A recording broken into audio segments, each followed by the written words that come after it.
Assalamualaikum warahmatullahi wabarakatuh.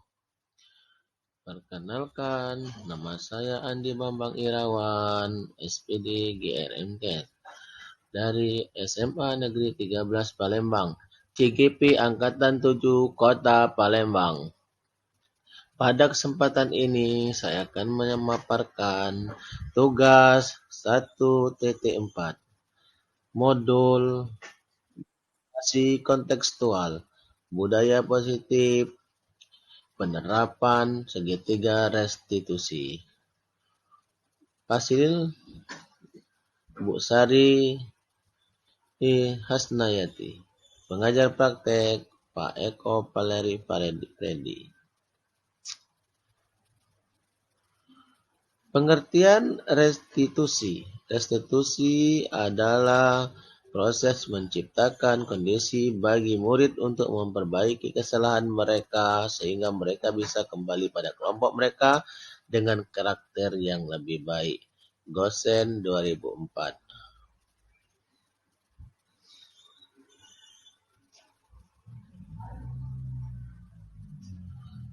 Restitusi.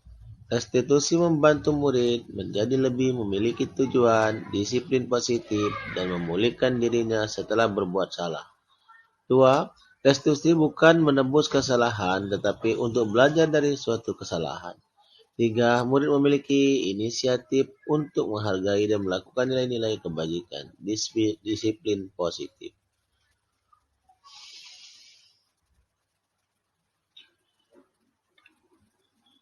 Segitiga restitusi.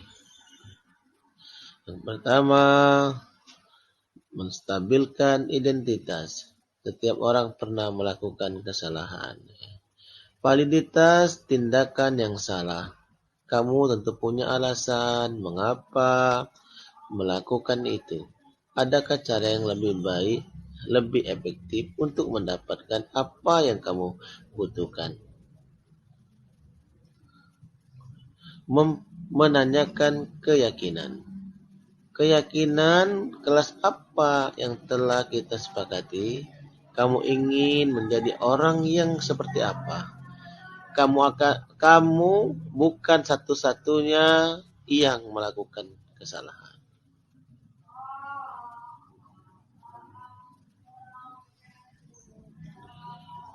Segitiga restitusi. Dalam kegiatan proses pembelajaran, segitiga restitusi adalah proses dialog yang dilakukan oleh guru dan murid dengan tujuan murid memiliki sikap mandiri, percaya diri, dan bertanggung jawab. Langkah segitiga restitusi. Menstabilkan identitas, stabilize identity. 2. Validasi tindakan yang salah, validate the behavior. 3. Menanyakan keyakinan.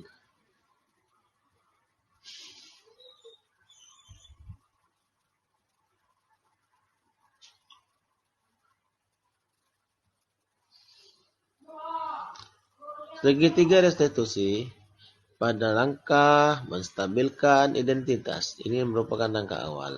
Bagian dasar di segitiga bertujuan untuk mengubah identitas anak dari orang yang gagal karena melakukan kesalahan menjadi orang yang sukses.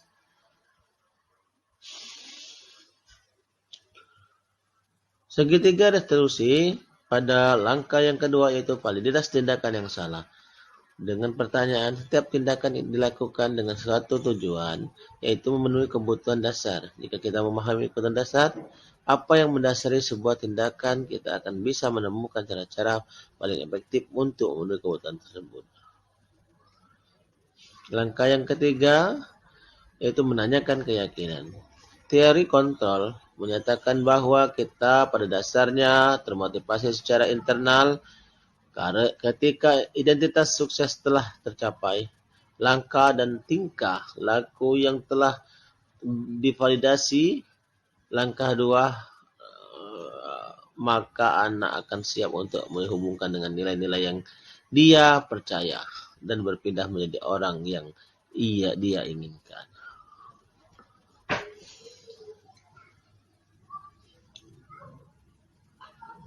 Penerapan segitiga restitusi. Proses persiapan: 1. Pengembangan ide. 2. Penulisan skenario. 3. Pemilihan pemain. 4. Penentuan latar.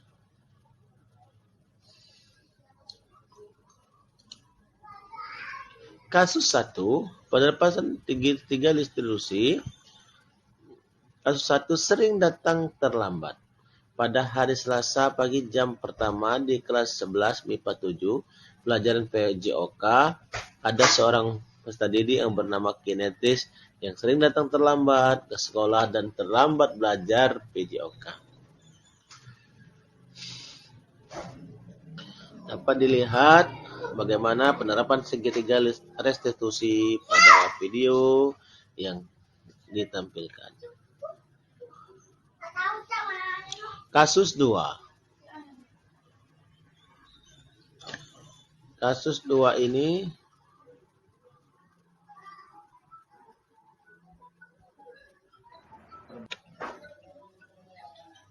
penerapan segitiga restitusi.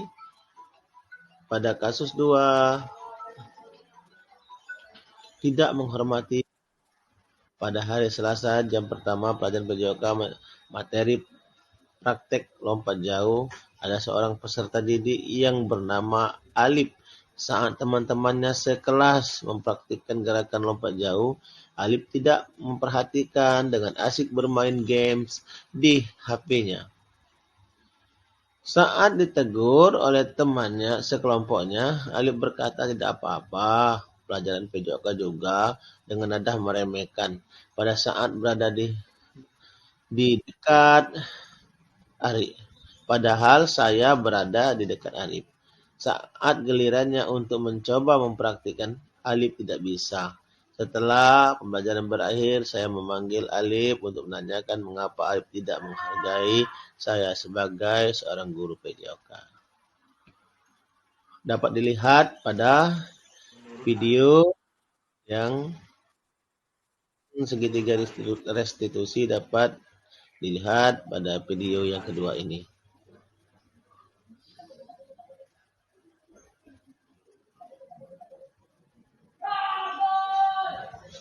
Kesimpulan.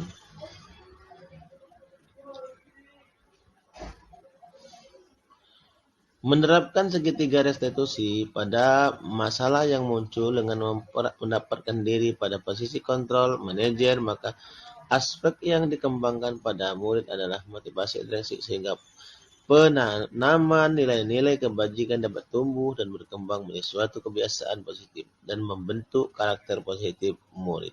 Pada akhirnya terciptalah budaya positif. Demikianlah. Terima kasih. Salam bahagia.